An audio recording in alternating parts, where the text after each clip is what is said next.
ha començat, però clar, ha començat amb un discurs del Pedro Sánchez antifeixista. Ara és antifeixista, d'acord, s'ha de ser antifeixista, és una necessitat possiblement per preservar les nostres vides en un futur, però avui buscava per curiositat, perquè el PSC també està fent aquest discurs amb l'extrema dreta, res, sigui catalana o espanyola, no? I buscava què ha fet el PSC al llarg del temps amb Vox, no? Si l'ha arribat a normalitzar, que aquest és el problema que passa amb l'extrema dreta, que altres formacions que no són de dretes doncs les normalitzen. He anat a la manifestació que va haver el 27 d'octubre de 2019 de Societat Civil Catalana, era per la convivència Catalunya, per la concòrdia de Catalunya, no? I hi havia aquella foto, me'n recordo, de dirigents del PSC amb gent de Vox, amb gent del PP i amb gent de Ciutadans. Clar, en el moment en què normalitzem l'extrema dreta i els hi donem cobertura, ara fer el discurs antifeixista molt bé, però és que el monstre hi era i no el vam aturar quan era el moment de fer-ho. Lluís. Totalment d'acord, és que m'abonaria paraula per paraula el que acaba de dir la Carme, i és així.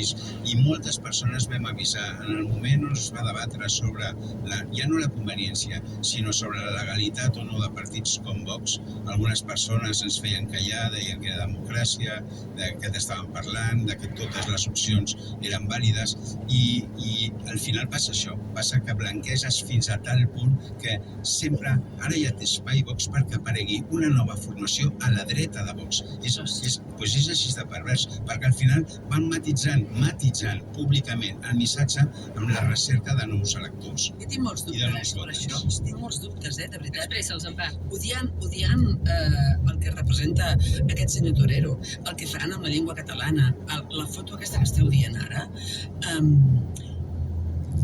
mostrar, a veure si em sé explicar, una certa superioritat moral de dir que els estem blanquejant, que els estem donant espai, que els hem de fer un control sanitari, crec que el que aconseguim és que hi hagi més no votants que diguin ja està bé, doncs ara els votaré. És el que plantejava, en certa manera, la Montserrat Nebrera ara fa uns dies, no? Que deia sí, que és a dir, deixar-los governar i que... I la qüestió de Ripoll també, no? De dir, ostres, a veure què... És a dir, som nosaltres millors? Jo sé que sí, jo dic que sí que som millors, jo dic que són terribles, però no sé, tu què dius, Xavi? És que m'agradaria saber què dius tu també, perquè sempre tu ets molt ponderat amb això, no? A mi em sap greu pensar, no, és que ara els hem blanquejat, és culpa nostra... Clar, o sigui, clar, la manifestació aquella en un moment històric molt determinat, el dia de la foto, tal, em sembla una mica agafat pels pèls, Carme. Diguem-ne, des del punt de vista... És una realitat, és un fet. No, agafat pels pèls, no que allò va passar, perquè allò és una realitat, sinó el vincle entre el que ara ens preocupa i aquella manifestació, és a dir, segurament... Però és perquè normalitzes, si tu et manifestes al costat de l'extrema dreta, tu comparteixes espais amb l'extrema dreta, legitimes ja el 2009 feia mal a la vista la fotografia. Hi havia lluitadors per la democràcia en aquella fotografia. Feia mal a la vista inclús al 2019, aquella foto? Sí, 27 d'octubre, Societat Civil Catalana. Vale. Però, en tot cas, realment ens porta a algun lloc fer responsable a un partit d'esquerres de l'aparició de Vox? Jo crec que no, sincerament. És a dir, per analitzar-ho, jo dic, per analitzar-ho, qui pacta amb Vox és la dreta.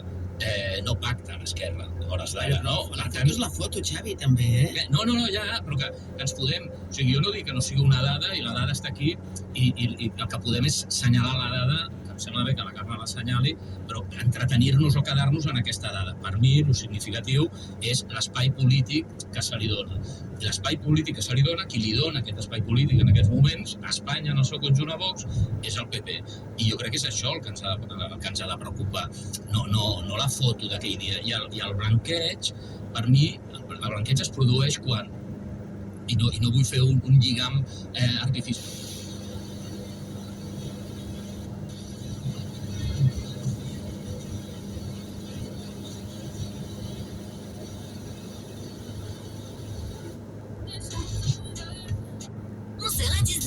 Billetterie sur Aquazone. diriger vers ce type de chaussures, surtout pour faire de la course à pied. Prenez un avis d'un professionnel de santé. On vous guidera, on saura vous dire si oui ou non c'est pour vous. Maintenant, de marcher pieds nus à la maison, à la maison, très bien, dans le jardin, pourquoi pas. Juste, attention, si vous avez des pathologies type diabète, type neuropathie, type faiblesse de sensibilité au niveau des pieds, ou que vous avez tendance à vite faire des plaies, etc., protégez-vous, mettez des chaussures, ça sera mieux. Et d'ailleurs, les chaussures, à partir de quel âge un enfant doit porter des chaussures? Parce que c'est vrai qu'on aime bien, des fois, les avoir pieds nus, mais aussi ça fait plaisir aux parents de leur mettre des chaussures à un âge où ils ne marchent pas. Donc, Alors, si l'enfant ne marche pas, d'avoir une chaussure, ça ne sert à rien. Enfin, c'est pour faire c'est de la déco. Voilà. Il est préférable de laisser l'enfant vraiment trouver sa posture et sa position debout tout seul, pieds nus. C'est là qu'il va travailler vraiment sa préhension au niveau du sol. Donc ça, c'est important. Après, une fois qu'il sait marcher et que vous l'emmenez marcher dans la rue parce que vous voulez lui donner la main et il commence à marcher, faire ses premiers pas et avancer, ou aller au parc, à ce moment-là, on le chausse avec des bonnes chaussures. les baskets, parce que souvent on achète des running pour les enfants, ça fait plaisir aux parents. Alors, les chaussures basses avant 3 ans sont à bannir. On va vraiment, chez les enfants, jusqu'à 3 ans, avoir un maintien au niveau de la cheville pour permettre de tenir le pied et de lui apporter un meilleur équilibre. Sans que ça soit trop rigide, il ne faut pas non plus trop souple, une chaussure qui est du maintien et qui ait un système de serrage, donc soit un lacet, soit un scratch, enfin quelque chose qui lui tienne le pied. Pas de basket. Pas de basket. Non, chez les petits, jusqu'à 3 ans, on évite les baskets. Même si c'est le modèle miniature de celle qu'a papa, ça on peut le mettre une fois de temps en temps à bonne durée. J'ai tout faux là, j'ai fait ça pour les 3. Non, je serais rodé pour le 4e. Ouais, une fois de temps en temps. Mais d'ailleurs, les baskets, si on voulait bien faire, faudrait pas en mettre non plus au plus grand d'enfants. En fait, les baskets, c'est bien, mais pas tous les jours. Donc, le but, c'est de pas les porter en permanence. Et C'est quoi le problème avec les baskets? Vous avez un problème avec les baskets? Alors, en fait, la basket, il y a un aspect déjà hygiène. Souvent, ça macère pas mal à l'intérieur, donc on va transpirer plus, ça va être un peu un bouillon de culture. Et puis après, on va avoir le pied qui a tendance à s'étaler, à prendre de la place. On est à l'aise, on est bien, Alors, on est je confort. suis bien dans les baskets. Voilà, sauf que le jour où il faut remettre des chaussures un peu plus habillées, C'est l'enfer. c'est oui, quoi. Voilà, on risque d'avoir tout un tas de pathologies. Et puis après, le dernier point, c'est que en fait, quand on va être dans des baskets en permanence, on va avoir une réponse proprioceptive qui va être moins fine et moins précise. Qu'est-ce que ça veut dire? Ça veut dire qu'en fait, sous les pieds, on a des capteurs neurosensoriels qui vont renvoyer de l'information au cerveau pour expliquer, pour dire comment on se tient debout. Et si on est en permanence sur du mou, l'information qui va être renvoyée va être moins précise, un peu comme si on marchait tout le temps sur un matelas, on n'est pas très stable. Donc c'est mieux de pas porter tous les jours des baskets, d'essayer d'alterner au maximum. Comme ça permet d'avoir vraiment toujours une posture tonique. Alors moi, j'ai pas autant de baskets que notre cher docteur. Par contre, j'ai la mauvaise habitude d'acheter des chaussures. À chaque fois, je me dis, ça va se faire. Elles sont un peu serrées, mais ça va se faire. Parce que le vendeur nous le dit aussi. Aussi. Oh, je suis un peu serré, non mais vous inquiétez pas, ça va se faire. C'est vrai ou pas? Non. En fait, ça se fait pas, c'est vos pieds qui s'y font. Donc, et il y a des chaussures, par contre, certaines chaussures vont se détendre un petit peu quand il n'y a pas de couture. Plus vous allez acheter une chaussure avec des coutures, moins elle va se détendre. Pourquoi? Parce qu'en fait, ça casse ce qu'on appelle le prétend du cuir. C'est cette capacité à se détendre. Et si on a une couture, le cuir va pas se détendre. Et pareil pour les chaussures vernies. Une chaussure vernie, elle ne bougera jamais. Elle est vernie, c'est votre pied qui va s'adapter. Jusqu'à 16h, bonjour docteur, avec Muriel Montanvert. On prend soin de vos pieds si vous avez des questions. 0810 055 056. France Bleu, bonjour docteur. Alors, c'est vrai que quand on marche un peu beaucoup, qu'on fait du sport, parce que là c'est l'été, on veut se remettre en forme, on peut avoir des ampoules. Est-ce qu'on peut déjà l'éviter cette ampoule? Comment ça se forme une ampoule? C'est dû à quoi? Pourquoi tout d'un coup on a ça qui arrive? Alors, une ampoule, c'est lié à un frottement excessif de la peau à un endroit qui va décoller la dernière couche de l'épiderme et faire une bulle avec du liquide interstitiel à l'intérieur. Elle est liée purement au frottement. Généralement, si on est un peu à l'écoute de son corps et de ses pieds, on va savoir à peu près où est-ce qu'on va avoir des ampoules quand on achète une paire de chaussures neuves. Donc, ce qui peut être bien, c'est d'anticiper l'arrivée de l'ampoule. Donc, si vous achetez une paire de chaussures et vous savez, à chaque fois vous avez une ampoule au talon, on achète des secondes peaux. C'est des pansements, ce qu'on appelle hydrocolloïdes, qu'on va coller à l'endroit de l'ampoule et ça va faire une zone d'isolant, comme un isolant. Et la chaussure, au lieu de frotter sur votre peau, elle va frotter sur la seconde peau. Pansement seconde peau. Donc un pansement classique, ça marche pas. Non, parce qu'en fait, le pansement classique, il adhère pas suffisamment à la peau, il va bouger et ça peut même entraîner un frottement supplémentaire. Il y a des crèmes, il y a autre chose, il y a des... Et après, il y a des crèmes anti-échauffement qui vont être plus utiles sur tout ce qui est ampoule liée à l'activité sportive. Parce qu'en fait, on va avoir des gens, quand ils vont faire des trails, des marathons, des courses, etc., qui vont avoir des ampoules. Et dans ces cas-là, ils mettent une crème anti-frottement en avance, avant la course, ce qui va permettre de laisser une pellicule de gras sur la peau et d'éviter que ça frotte. Et on les perce ou pas, les ampoules? Alors, une ampoule qui est bulleuse, le mieux c'est de la percer délicatement, mais pas, on l'arrache pas, on perce un tout petit peu, on fait sortir le liquide, on désinfecte bien avec un antiseptique plutôt un peu coloré, c'est toujours mieux, et on vient mettre une deuxième peau par-dessus. Alors, avec la transpiration, on peut aussi avoir des mycoses, non? Est-ce que ça peut donner des mycoses au niveau des ongles de pied? Comment est-ce qu'on sait qu'on a une mycose? On a l'ongle qui change de couleur?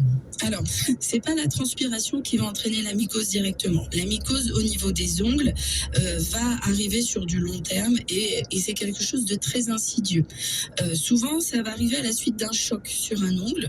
Vous vous êtes cogné plus ou moins, on vous a marché dessus, votre ongle s'est décollé un petit peu et là, le champignon, vous avez été en contact avec une mycose, trouve une porte d'entrée et vient se mettre sous l'ongle. Et le champignon va manger ce qu'on appelle le lit de l'ongle et il va l'épaissir et c'est ce qui va donner ce côté un peu effrité. Et du coup, comment on fait? Et d'ailleurs, est-ce que vous voyez des mycoses non diagnostiquées chez des patients en disant, attendez, là, votre ongle, il est un peu malade, c'est aussi ça, le son de pédicure? Ah complètement. Il faut savoir qu'en cabinet, un patient sur 3 présente des mycoses. Un patient sur 3. Donc, non, c'est une très grosse pathologie fréquente. Et puis, le souci, c'est que c'est très long à faire partir. Donc, surtout, si vous avez le moindre doute, vous avez une petite tache blanche, jaunâtre ou quoi que ce soit sur l'ongle, allez consulter tout de suite. Plus c'est pris tôt, plus on aura de chance de guérir le problème. Et Muriel, on parlait des enfants tout à l'heure, ils ont la mauvaise habitude de jamais s'essuyer entre les doigts de pied. Et il se passe souvent, il y a une petite ouverture là aussi, c'est de la mycose ou c'est encore autre chose? Alors, généralement, dans le cas que vous décrivez, c'est plus généralement de la macération avec une petite coupure. On va aller sur de la mycose si on a la même chose, mais qu'en plus ça gratte. Donc c'est pas généralement chez les enfants, c'est très désagréable. Le mieux c'est donc de bien éduquer l'enfant ou même ça arrive chez les adultes à bien s'essuyer entre les orteils.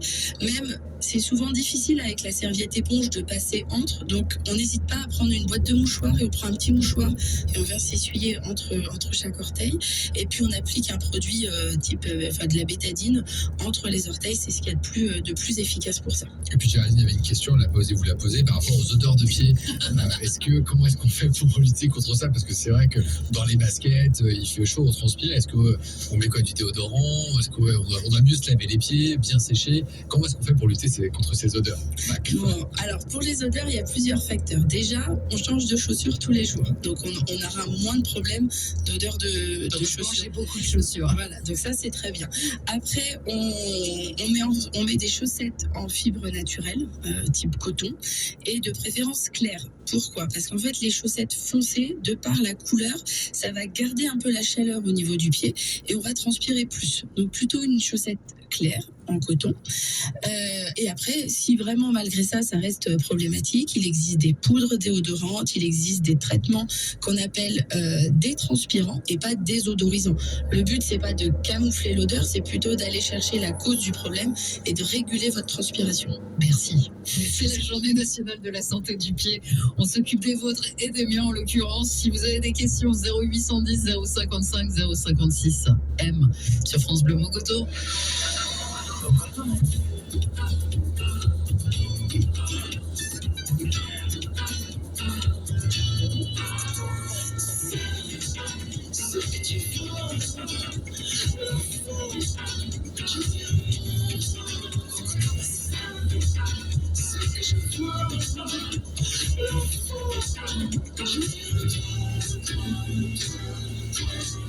Quand on m'a dit ça, quand on m'a dit, c'est l'enfant que j'étais. J'ai gardé ses larmes, son rire et ses secrets. Même si ça fait peur, la vie est plus jolie. de l'intérieur. Mon couteau m'a dit, c'est du fond.